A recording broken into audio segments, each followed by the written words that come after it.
ನಾವಿವತ್ತು ಇಲ್ಲಿಂದ ಟ್ರಿಪ್ ಹೋಗ್ತಾ ಇದ್ದೇವೆ ಶೃಂಗೇರಿಯಿಂದ ಕುಂದಾದ್ರಿ ಹಿಲ್ಸ್ಗೆ. 5:30 ಎದ್ದು ಇನ್ನೂ ಕತ್ಲೆ ಐತೆ. ನಡೀರಿ ಹೋಗೋಣ.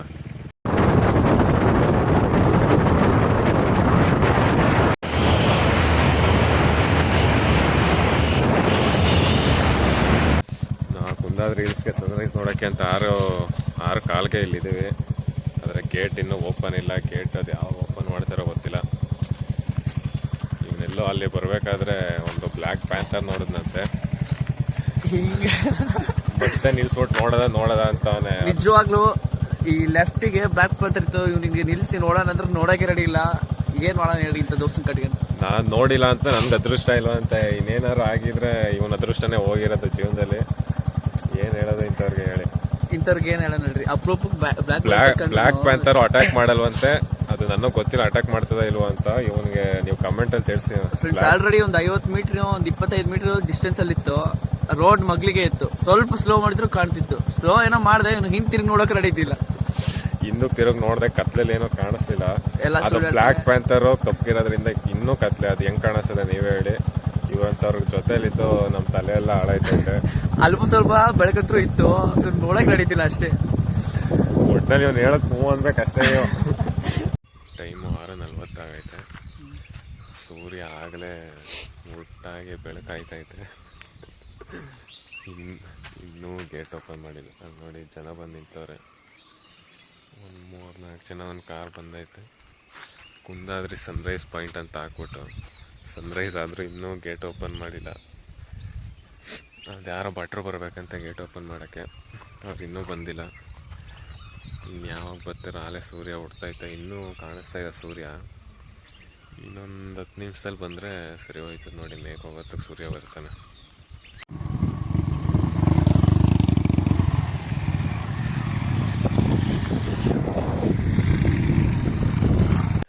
ನಾವು ಬಂದಾಗ 6 ಕಾಲಾಗಿತ್ತು. 7:15 ಆಗೈತೆ. ಇನ್ನೂ ಗೇಟ್ ಓಪನ್ ಮಾಡಿಲ್ಲ. ಬಂದದ್ರಲ್ಲಿ ಅರ್ಧ ಜನ ಆಗಲೇ ಹೊಂಟೋದವ್ರೆ. ನಾವು ಬಂದಾಗ ಎಷ್ಟು ಕತ್ಲೆ ಇತ್ತು ನೋಡಿ. ಈಗ ಅಲ್ಲೇ ಬೆಳಕಾಗೈತೆ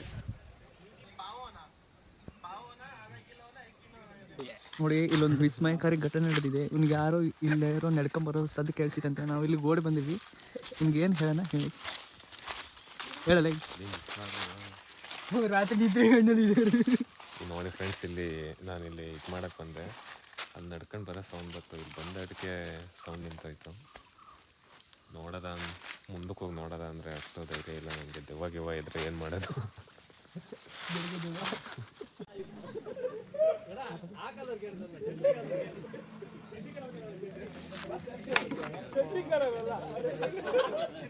ಆರು ಗಂಟೆಗೆ ಬಂದಿದ್ದೋ. ಈಗ 9 ಗಂಟೆಗೆ ಬೀಗ ತಗ್ತವ್ರೆ. ಈಗ ನೋಡೋದು ಯಾವುದು ಮೇಲೋಗಿ ವೀಡಿಯೋ ಮಾಡ್ತೀನಿ.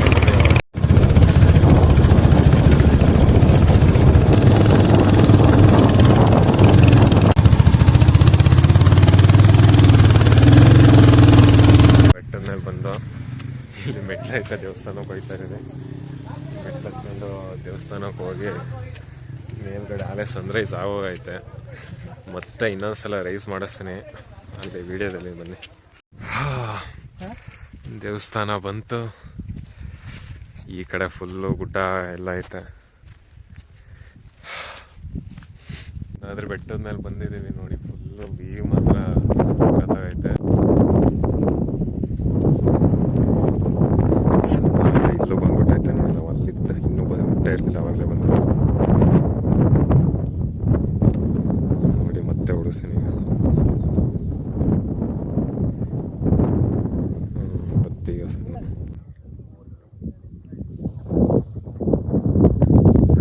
ನಾವು ಬೆಳಿಗ್ಗೆ ಬಂದಾಗ ನಾವಿಬ್ಬರೇ 6 ಗಂಟೆಗೆ ಬಂದಿದ್ದು.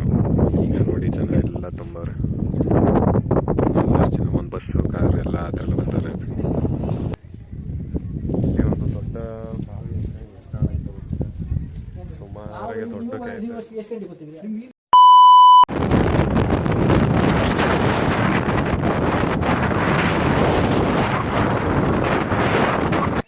ಮಧ್ಯಾಹ್ನ ಊಟ ಮಾಡ್ಕೊಂಡೀಗ ಕುವೆಂಪು ಕವಿ ಮನೆ ತಂದಿದ್ದೀವಿ. ನಾನು ಹಿಂದೆ ಇರೋದೇ ಕವಿ ಮನೆ ನೋಡಿ.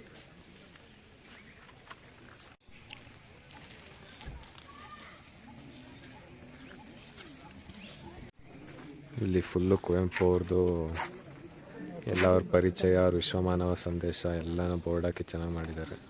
ಇದು ಸ್ಟೇಜ್ ಥರ ಐತೆ, ಮನೆ ಈ ಕಡೆ ಐತೆ. ಕುವೆಂಪು ಅವ್ರ ಮನೆ ಒಳಗೆ ವೀಡಿಯೋ ಮಾಡೋಂಗಿಲ್ಲ, ಮನೆ ಒಳಗೆ ಫುಲ್ಲು ಅವ್ರ ಜೀವನ ಚರಿತ್ರೆ, ಅವ್ರ ಬುಕ್ಗಳು, ಅವ್ರ ಸ್ಟಡಿ ರೂಮು, ಅವ್ರ ಕುಂತಿದ್ದ ಚೇರು, ಅವ್ರದ್ದೆಲ್ಲ ಫುಲ್ಲು ಜೀವನ ಚರಿತ್ರೆನೇ ಒಳಗೆ ಇಟ್ಟಿದ್ದಾರೆ. ಈ ಮನೆಗೆ ಫುಲ್ಲು ಪ್ಯಾಚ್ ವರ್ಕ್ ಮಾಡಿದ್ದಾರೆ. ಒಳಗಡೆ ಯಾವುದು ಅವರಿದ್ದಾಗ ಹೆಂಗಿತ್ತು ಅದೇ ಥರ ಇಲ್ಲ, ಎಲ್ಲ ಹೊಸ್ದಾಗಿ ಕಟ್ಟಿದ್ದಾರೆ. ಹಂಚು, ಮರದ ಪೀಸು, ಕಂಬ, ಕೆಳಗಡೆ ನೆಲ, ಬಾಗಿಲುಗಳು, ಕಿಟಕಿಗಳು ಫುಲ್ಲು ಎಲ್ಲ ಹೊಸದು. ಆ ಗೋಡೆಗೂ POP ಹಾಕಿ ಹೊಸ್ದಾಗಿ ಮಾಡಿದ್ದಾರೆ. ಫುಲ್ಲು ಮನೆಯೆಲ್ಲ ಇನ್ನೂ ಹೊಸ್ದಾಗಿ ಐತೆ, ಚೆನ್ನಾಗಿ ಮಾಡಿದ್ದಾರೆ. ಈ ರೂಮಲ್ಲಿ ಅವ್ರು ಯೂಸ್ ಮಾಡಿದ ಕೃಷಿ ಉಪಕರಣಗಳೆಲ್ಲ ಇಟ್ಟಿದ್ದಾರೆ. ಅಷ್ಟೇ ನೋಡಿ, ಕುವೆಂಪು ಮನೆ, ಕವಿ ಮನೆ. ಈಗ ಕವಿ ಮನೆ ನೋಡ್ಬಿಟ್ಟು ಕವಿಶೈಲ ಬಂದಿದ್ದೀವಿ. ನೋಡಿ ಇಲ್ಲಿ ಕಂಬಗಳೆಲ್ಲ ಇದೆಯಲ್ಲ, ಇವ್ರು ಇಲ್ಲಿ ಕುಂತ್ಕೊಂಡು ಕತೆ ಬರೀತಿದಾರಂತೆ, ಅದಕ್ಕೆ ಕವಿಶೈಲ ಅಂತ ಹೆಸರಿಟ್ಟವ್ರೆ.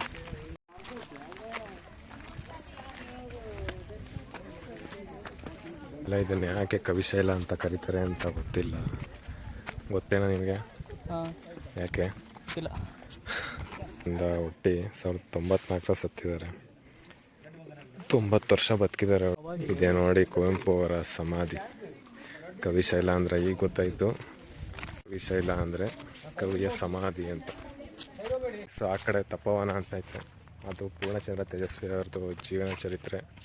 ಇದು ಕೊನೆಯಲ್ಲಿ ಪೂರ್ಣಚಂದ್ರ ತೇಜಸ್ವಿ ಅವ್ರದ್ದು ಸ್ಮಾರಕ. ಇದೇ ಲಾಸ್ಟ್ ಪ್ಲೇಸು. ಮೊಬೈಲಲ್ಲಿ ಚಾರ್ಜು ಇಲ್ಲ, ಕರೆಕ್ಟ್ ಟೈಮಿಗೆ ಮುಗ್ದೈತೆ, ನೋಡ್ಕೊಬಿಡಿ. ಅದೇ ಸ್ಮಾರಕ. ಗೊತ್ತಾ ಅವ್ರು ಏನೇನು ಬರೆದಿದ್ದಾರೆ, ಒಳ್ಳೊಳ್ಳೆ ಲೈನ್ಸ್ನೆಲ್ಲ ಇಲ್ಲಿ ಹಾಕಿದ್ದಾರೆ. ನೋಡಿ, ಪ್ರಕೃತಿ ನಮ್ಮ ಬದುಕಿನ ಭಾಗವಲ್ಲ, ನಾವು ಪ್ರಕೃತಿಯ ಒಂದು ಭಾಗ. ಒಳ್ಳೆ ಬರಹಗಾರ, ಕೆಟ್ಟ ಬರಹಗಾರ ಇರೋ ವ್ಯತ್ಯಾಸ. ಒಳ್ಳೆ ಬರಹಗಾರ ತನ್ನ ವಿರುದ್ಧ ತಾನೇ ಯೋಚಿಸಬಲ್ಲವ. ಕೆಟ್ಟ ಬರಹಗಾರ ತನ್ನನ್ನು ಬಿಟ್ಟರೆ ಬೇರೆ ಇಲ್ಲ ಅಂತ ತಿಳಿದುಕೊಂಡಿರ್ತಾನೆ. ನನ್ನ ಮಟ್ಟಿಗಂತೂ ಆತ್ಮಗೌರವವನ್ನು ಬಿಟ್ಟು ಉಳಿಸಿಕೊಳ್ಳಬೇಕಾದ ಯಾವ ಕಲೆಯು ಪ್ರಪಂಚದಲ್ಲಿ ಇಲ್ಲ. ನೀವೇ ಓದ್ಕೊಳ್ಳಿ, ನನ್ನ ಚೆನ್ನಾಗಿ ಓದಿದ್ರೆ. ನಾವೀಗ ಕುವೆಂಪು ಅವರ ಕಲಾ ಗ್ಯಾಲರಿ ಬಂದಿದ್ದೀವಿ. ಫುಲ್ಲು ಫೋಟೋಗಳೆಲ್ಲ ಆಗೈತೆ. ಕುವೆಂಪು ಅವರ ಶತಕ ಜನ್ಮದಿನೋತ್ಸವದ ಸ್ಮಾರಕ ಅಂತ ಇದು. ಎಲ್ಲ ಫೋಟೋನ ತೋರಿಸ್ತೀನಿ ನೋಡಿ. ನೋಡಿ ಫೋಟೋಗಳು.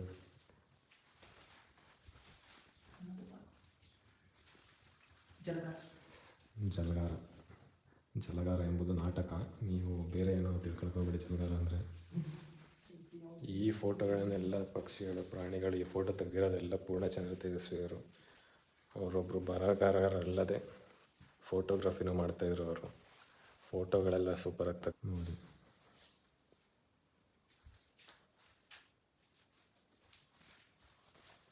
ಎಲ್ಲ ಥರ ಫೋಟೋ ತೆಗೆದಿದ್ದಾರೆ. ಇದು ನೋಡಿ, ರಾಷ್ಟ್ರಕವಿ ಕುವೆಂಪು ಜನ್ಮ ಶತಮಾನೋತ್ಸವ ಸ್ಮಾರಕ ಭವನ. ಓ ನನ್ನ ಚೇತನ, ಹಾಗೂ ನೀ ಅನಿಕೇತನ. ಸ್ಪೆಷಲ್ ಏನಿಟ್ಟಿಪ್ಪ, ತೇಜಸ್ವಿ ಅವ್ರ ಮಕ್ಕಳ ಹೆಸರಲ್ಲಿ ಒಬ್ಬನ ಹೆಸರು ಜ್ಞಾನೇಶ್ ಅಂತ ಇಟ್ಟವ್ರೆ, ಅವ್ರ ಮಗನ ಹೆಸರು ಜ್ಞಾನೇಶ್ ಅಂತ ಇಟ್ಟವ್ರೆ ನೋಡಿ. ನಾನು ತೇಜಸ್ವಿ ಅವ್ರ ಥರನೇ ಆಗಲಿ ಅಂತ ನನಗೂ ಜ್ಞಾನೇಶ್ ಅಂತ ಇಟ್ಟವ್ರೆ.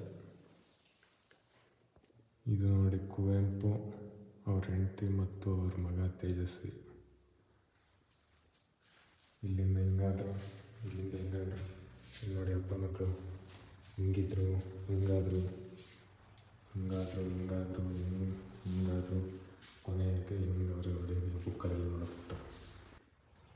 ಕುವೆಂಪುರವರ ತಾಯಿಯ ಮನೆ, ಹಿರೇಕೊಡಿಗೆ. ರಾಷ್ಟ್ರಕವಿ ಕುವೆಂಪುರವರ ಜನ್ಮಸ್ಥಳ. ಒಳಗೋಗಿ ನೋಡೋಣ ಬನ್ನಿ. ಈಗ ನಾವೀಗ ಕುವೆಂಪು ಅವ್ರು ಹುಟ್ಟಿದ ಜಾಗಕ್ಕೆ ಬಂದಿದ್ದೀವಿ.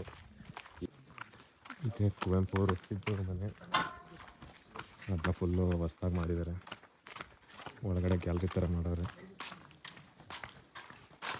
ನೋಡಿ, ಕುವೆಂಪು ಅವ್ರು ಕುಂತವ್ರೆ. ಕುವೆಂಪು ಅವರು ಈ ಮನೆಯಲ್ಲಿ ಹುಟ್ಟಿದ್ದು, ಆದರೆ ಬೆಳೆದಿದ್ದೆಲ್ಲ ಕುಪ್ಪಳ್ಳಿಲಿ. ಚಿಕ್ಕದ್ರಲ್ಲಿದ್ದಾಗ ಈ ಮನೆನ ಸೇಲ್ ಮಾಡಿದ್ರಂತೆ. ಈ ಮನೆ ಬಿದ್ದೋಗಿದೆ.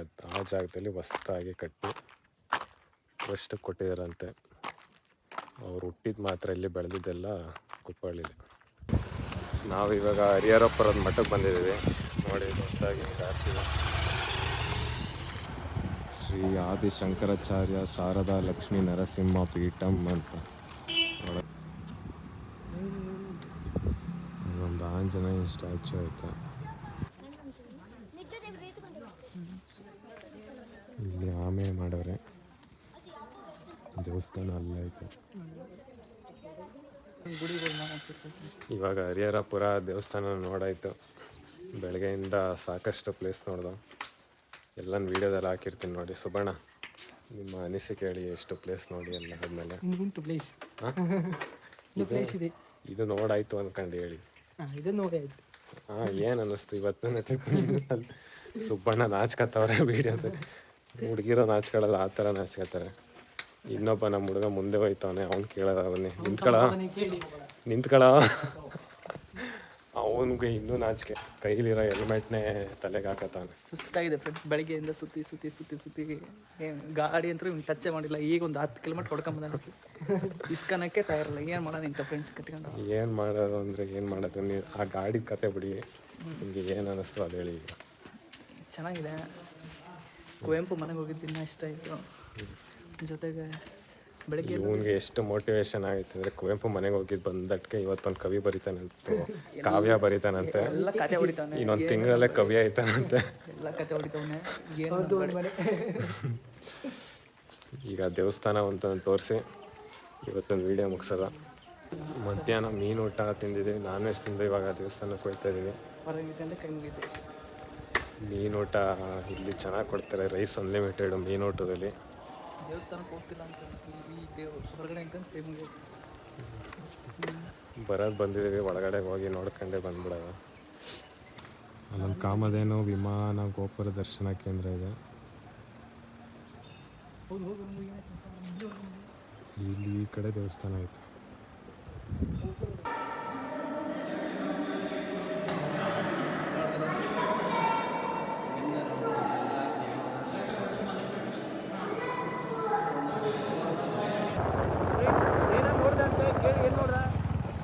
ನಾವು ಎಲ್ಲ ಪ್ಲೇಸ್ನ ನೋಡ್ಕೊಬಂದು ಈಗ ಶೃಂಗೇರಿಗೆ ಹೋಗ್ಬೇಕಾದ್ರೆ ರೋಡ್ ಸೈಡಲ್ಲಿ ಹೋಯ್ತಾ ಇದ್ದೀವಿ. ರೋಡು ಅಲ್ಲಿಂದ ಕಾಲು ಭಾಗ ಒಳಗಡೆ ಬಂದೈತೆ. ಅದೇನಂದರೆ ನಾಗರಾವು ಸೆಡೆ ಎತ್ಕೊಂಡು ನಿಂತೈತೆ. ನನಗೆ ನೋಡ್ತಾ ಇದ್ದೀನಿ, ಒಂದೇ ಸಲ ಜೀವ ಬಾಯಿಗೆ ಬಂದ್ಬಿಟ್ಟಿತ್ತು ಫ್ರೆಂಡ್ಸ್. ನಾನು ಕೆಳಗಡೆ ಕಾಲು ಎತ್ತುತ್ತಾ ಇದ್ದೀನಿ, ಕಾಲ್ಗೆಲ್ಲಾರು ಕಚ್ಬಿಟ್ರೆ ಸತ್ತಿದ್ದೋದೇನೋ ಅಂತ ಫುಲ್ಲು ಜೀವ ಕೆಳಗಿಂದ ಇಲ್ಲಿ ತನಕ ಬಂದ್ಬಿಟ್ಟಿತ್ತು.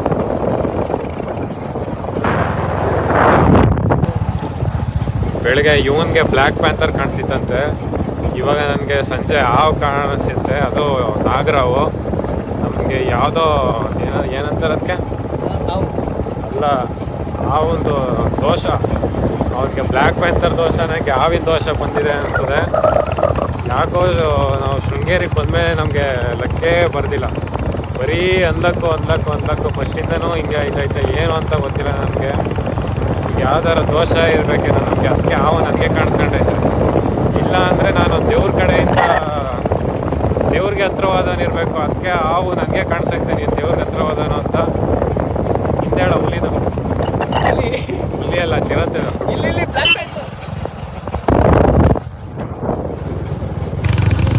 ನೀವು ಶೃಂಗೇರಿಗೆ ಬಂದರೆ ಈ ದೇವಸ್ಥಾನ ಹೋಗೋ ರೋಡಲ್ಲಿ ಹೋಟ್ಲು ಕಟ್ಟೆಬಾಗಿಲು ಪಾನಿಪುರಿ ಸೆಂಟರ್ ಅಂತ ಇರುತ್ತೆ. ಅಲ್ಲಿ ಪಾನಿಪುರಿ ಮತ್ತು ಅದು ಎರಡು ಚೆನ್ನಾಗಿರುತ್ತೆ ನೋಡಿ. ಬೇರೆ ಕಡೆ ಎಲ್ಲ ಚೆನ್ನಾಗಿರಲ್ಲ ಅಷ್ಟು. ಕಟ್ಟೆಬಾಗಿಲು ಅಂತ ಆ ದೇವಸ್ಥಾನಕ್ಕೆ ಹತ್ರ ಹೋಯ್ತಾ ಸಿಗುತ್ತೆ. ಆಮೇಲೆ ಇಲ್ಲೇ ಪೆಟ್ರೋಲ್ ಬಂಕ್ ಪಕ್ಕ ಮೀನು ಸಿಗುತ್ತೆ. ಮೀನು ತಗೊಂಡು ತಿನ್ಬೋದು. ಅಂದರೆ ಮೀನು ತಗೊಂಡೋಗಿ ನೀವು ಬೇಯಿಸ್ಕೊಂಡು ತಿನ್ನಬೇಕು, ಬೇಯಿಸಿರೋದು ಕೊಡಲ್ಲ.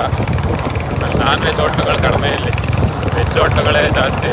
ದೇವಸ್ಥಾನ ಇರೋದ್ರಿಂದ ನಾನ್ ವೆಜ್ ಯಾರು ತಿನ್ನಲ್ಲ ಅಷ್ಟು. ಈಗ ಬೆಳಗ್ಗೆಯಿಂದ ಪ್ಲೇಸ್ ನೋಡಿ ಸಾಕು. ಬೆಳಗ್ಗೆ ಸ್ನಾನ ಮಾಡೋ ಬಂದಿದ್ದೀವಿ. ಸ್ನಾನ ಒಂದು ಅರ್ಧ ಗಂಟೆ ಮುಕ್ಕಾಲು ಗಂಟೆ ಮಾಡ್ತೀವಿ. ದೇವಸ್ಥಾನ ಬಂದು ನೋಡಿ.